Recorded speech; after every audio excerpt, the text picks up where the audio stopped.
found it. It was kind of funny. All right, so back to map intros. On this ridiculously large map, we have Cole's QXC spawning in the top right-hand corner as the purple Terran. And it's opponent in the lower left, far, far away. It's the orange Terran, Empire Beastie. And no, I am not American. I am Canadian, so I get to be okay on not knowing how many states the America has. The United States has. The America. We're going to the Americas. No, it's a definitive article. Screw South America, we are the America. Both players opting to wall off. I think it's a completely viable, insane option. They do have a supply depot actually located in the natural here, to prevent a multi-racks supply depot wall off, I guess. I don't know. It's just there. Yeah, and quick aside here before we get too far into this, talk about Terran stuff. I have the dinosaur in my head, and I know you guys don't all have it in Europe, but today is Halloween in North America. It's a great day for trick-or-treating and playing with fireworks and doing other silly things, but more importantly, dressing up as silly things, unless you're a girl. Is like Halloween big in Canada? Yes. Like, do you celebrate it? All right. I believe actually Halloween's a huge North American thing, period. Because as far as I'm aware, like Thanksgiving and Halloween hand in hand, Europe has nothing to do with either of those things. Because they've got what Oktoberfest, I think is the big one they have this time of the year. Around now. I think it's earlier in October though. I have no idea. I'm Canadian. I'm ignorant. All I know is, for those who don't know, Halloween, okay, you know, there's the kiddie traditions of trick-or-treating, you know, you get candy from your neighbors, it's cool, it's well and fun, but it's the one day you really have an excuse to dress up as something silly. Girls, of course, usually take this opportunity to dress up as otherwise, but for the most part, you'll see people dress up in funny costumes around this day. It's the one day where it's okay to be a cosplayer type thing. Yeah. I'm pretty sure, like, Mexico celebrates All Saints Day instead of Halloween, which is, I think, November 1st, generally, so that'd be tomorrow. But still, it's the same. Like, Halloween is... I believe that they have to be pertaining to each other as Beastyqt. Wow, he might actually get the SCV. Oh, going for the other one instead. Cannot bring the other one home. This is so annoying. This is why I hate playing Terran, man. Building as Terran sucks. There's no question about it. Almost getting 2 SCVs there, but not quite. I think Beastie gonna go for the kill though, man. He smells blood. Or I guess oil. I don't know, SCVs are people inside spacesuits, so maybe blood and oil? Some weird mix? I'm sorry. I was, like, concentrating on these low health SCVs and I just, like, completely zoned you out. It's okay, I was just talking about the low HP SCVs, so it's all good. But both players getting that, not super early, but early command center out. They'll be in a nice position to have economy on this huge, huge map. Yeah. And unfortunately, QXC is able to scout the command center, but he does not know whether or not it was a double racks or a racks gas follow-up. While Beastie is going for yet another command center. And wow, this early on, if he can get away with it, this is going to put him in such a nice position. I mean, yeah. Terran have probably the slowest production, and the only way you counter that is by having more buildings. And you can't support more buildings without that third base. So if you want to just simply overwhelm your opponent, this is definitely the way to go. But if QXC catches wind of this and punishes Beastie, he's not going to have anything to deal with it. And wow, we actually have double Hellions coming out right now. This is an interesting opener. He's actually going to follow this up with Banshees. Oh, so Hellion Banshee, because he's playing Zerg, right? I mean... It's... there's a stint there that TBT is evolving into at this point that it really, really parallels a TBZ opener. Even to the timing of the armories now, as Taja's been going for this, Taja and MVP has been going for this double upgrade mech in TBT. But this is something that, if QXC doesn't do damage with this, then Beastie's going to be just leaps and bounds ahead. He's getting his first engineering bay down now. This will help building his turrets, as I'd imagine will be like his #1 priority.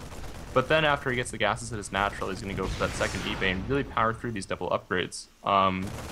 And... So many Marines at the top of the ramp. I mean, Hellion's definitely good for fighting Marines, but not when there's that many. Yeah. And he's really going for a medevac first, followed by, most likely, Banshee play. So this may actually be a mech follow-up here from QXC. He's been experimenting with it lately. And we got QXC going for the Raven this time. Seeing, hey, Beastie, oh, wow. that worked for you. Right. I guess I'll give it a shot. Raven openings are so cool. Yeah, I mean, they're really expensive units, so they're kind of a churn off to have for how long you have to wait for their energy. I mean, they're by no means infestors where you get like that instant fungal win, but I mean, auto turrets, having the detection, I mean, they're great units to have on the field. They're just not the easiest to get. Yeah. And yeah, it will be a mech follow-up by QXC here. This is interesting. I think that if Beasty manages to scout this in time, he will go for pure bio rather than marine tank. Especially with this faster third base, it just puts you so far ahead. Yeah, he can't really safely put it anywhere yet. Oh no, Hellions being dropped in the main though. SCV's being evacuated nice immediately. Time by Beasty though. He will lose a couple marine or SCVs here. And Marines are not even going to easily clean this up because the Hellions fry Marines alive. Yeah, QXC has to be careful microing it though. Oh wow. SCV's being brought back home, playing ring around the rosy of the barracks there. 3 Hellions do one-shot SCVs with Red Flame, so... Yeah, meanwhile, while this is going on, Beasty's Marine count, I mean, it's high, but all the Marines are very low health, and look outside the base, a lot more Hellions, 6 of them just sitting here waiting to move in. Yeah. But so many of these Marines are low. Actually, putting them in the bunker, I like that choice, but the rest of them are still very low. Nice. Alright, so both players actually kind of evening out there after that trade. Beasty's down a couple workers, but 9 most likely workers he regained it. killed in that, sorry. Yeah. And here we go. Beasty's actually adding on more barracks, so he will be following this up with very standard pure bio play on a map this big with as many drop locations to harass your opponent with. This is something that we saw Tejo fall to in the IPTL last night. And look at QXC, he's got the refineries coming down, he's floating his third out, whereas Beasty's kind of stuck at home. He can't safely move out. Yeah. Although once Blue Flame finishes for his Hellions, this is going to give him a lot more map control because it's a lot easier to engage small contingents of Marines moving across the map with Blue Flame. Not to mention running in and sniping off SCVs had BC got that third base up. This one Rogue Marine, SCV immediately being hunted down. No! The other one actually escapes the other way. I like that. I don't know if that was a bait or just happenstance, but with this SCV getting out, he could put down a Ninja third somewhere else, or I guess technically fourth, however you want to look at it. Alright, and wow, this is something that QXC is actually able to establish his third base due to this contain faster. He's getting a fourth base right now, and he's also starting double upgrades faster than his opponent. Beasty does have +1 weapons already researched, but his armory is still a little bit out. And this SCV's just rallied around a scout. He's not actually going for anything sneaky like I was hoping. Not sure what his plan with that is, but... is finally getting that third down. Oh no! Being sent back, I'm not sure why. I guess it's just the misrally of the SCVs. Huh. I like the scout pathing here by Beasty with this lone SCV. He's just moving past all of the command centers on the map, making sure that QXC does not have a hidden expansion. Which is something that, if you don't scout it early on, you can really lose to it as the game goes on. And a Marine doing the same thing on the other side. Nice.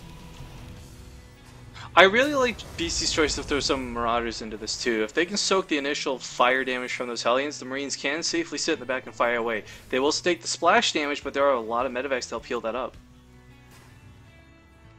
Oh, you have to tell me when you're using me for ops. I'm sorry. Oh, okay. Well, in the middle of the map, controlling the watchtower as... oh dear, what's going on with my mouse? There we go. Because I just go in like la-di-da-di-da mode when I'm like looking for random stuff. Fair enough. Sorry, viewers. I didn't know. What is going on with my mouse right now? I'm sorry, viewers. This is actually quite terrible. There we go. Alright, Beasty! Trying to snipe this fourth command center, and he will do so. Oh, it goes down so quick to that brain fire. Yeah.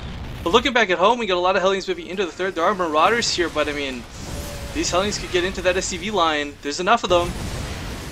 There are a lot of tanks here, though.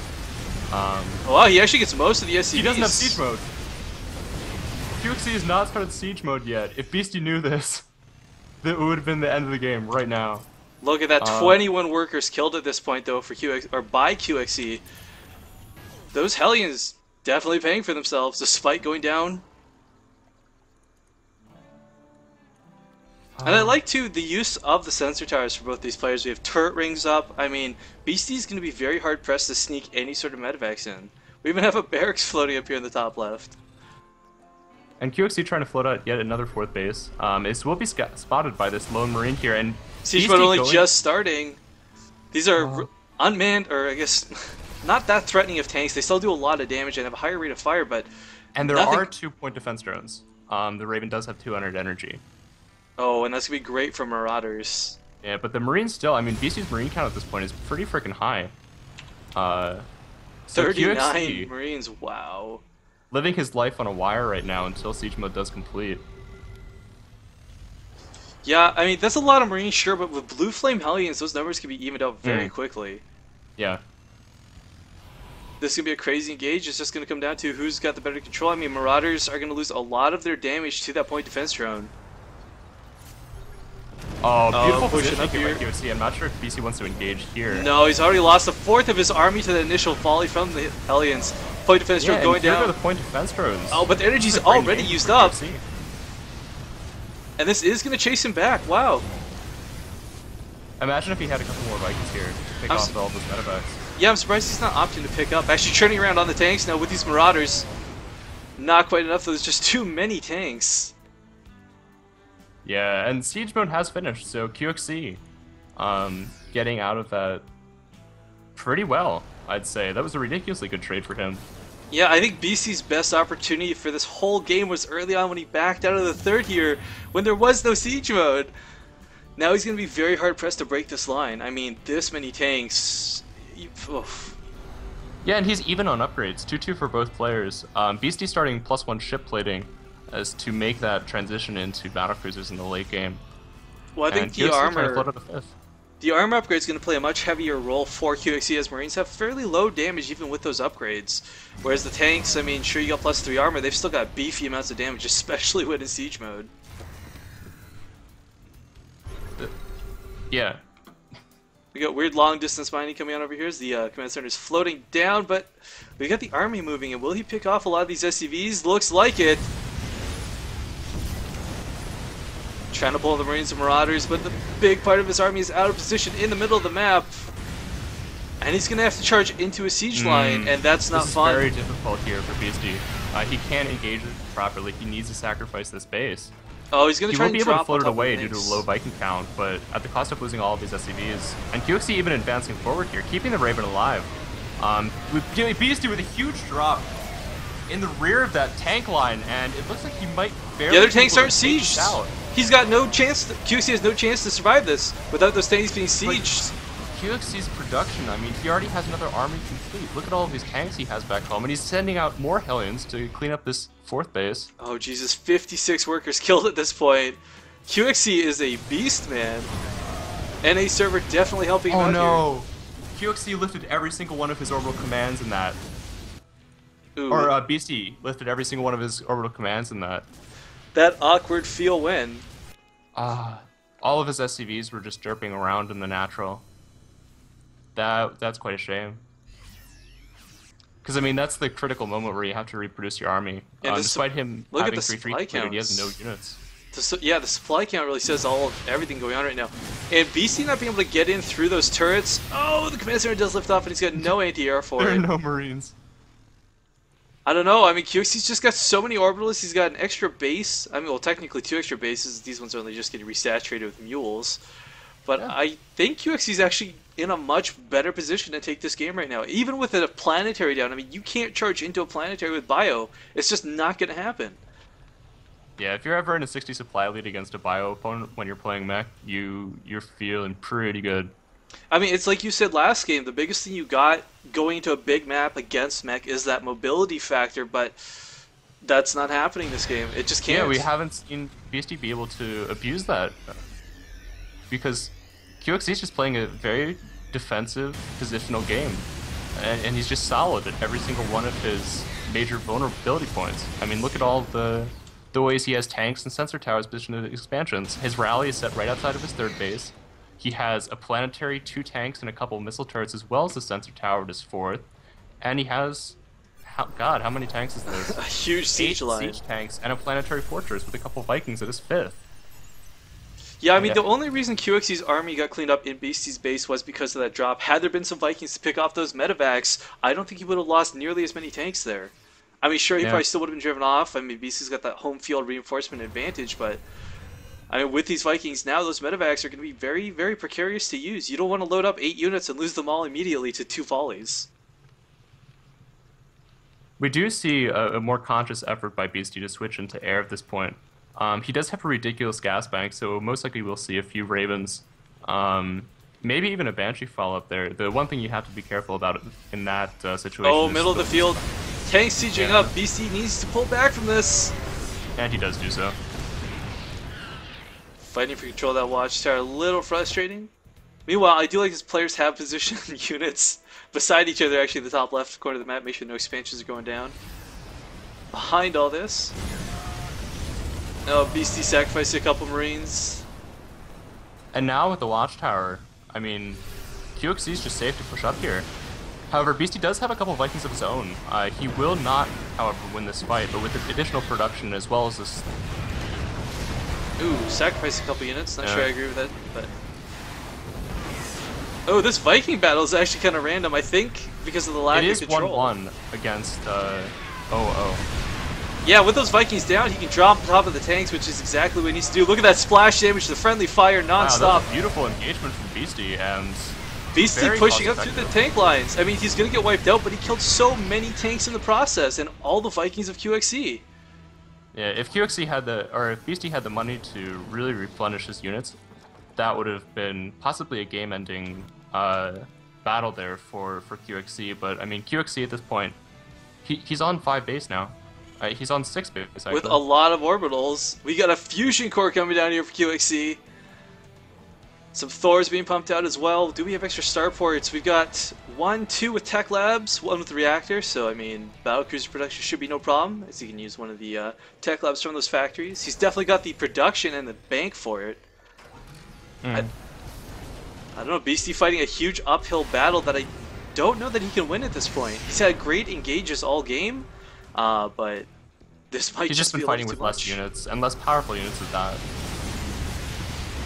And with this, even despite the fact that he's going, QXC's going Raven primarily for Seeker Missile in the eventual air battle, those point defense drones will help so much against this composition here by Beasty.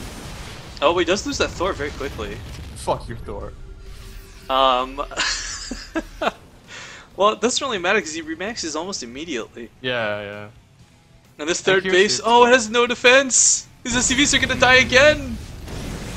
How many workers have been killed so far this game? 69 workers. And it's gonna keep going up. And behind this, we have the siege line advancing. And again, there's a huge Viking count that I don't think Beasty can break this time. Yeah. He does have a lot of Ravens, though. So the addition of the point defense drone and auto turret, maybe go down on top of the tanks. Hell, if he gets desperate, he can start dropping mules for that splash damage, but I mean, this is not going to be easy to break. In a couple seconds, he is nearing enough energy for 6-point defense drones. So that'll definitely help against the air fight. And there isn't a Thor here for QXC. However, having said that, it's still very, very difficult to engage in this 3-3 siege army. Yeah, he has pulled his bio back, I think. Yep. Oh, he's going to Seeker the tanks. No, point defense drone is going down on top of the Vikings. There's the Seeker missile, taking out one of the tanks. Vikings just barely doesn't have enough for a couple more Seeker missiles. In the beta, they're actually 100 gas. You mean energy? And here's that drop load up. 4-fold medevacs of Marines and Marauders. But there's so much on the ground. I mean, there's going to be so much splash damage here. Tanks on sieging, kind of realizing this is coming, not letting all that splash damage happen again. Auto turret spam goes down there, but it's not enough. There's the good game.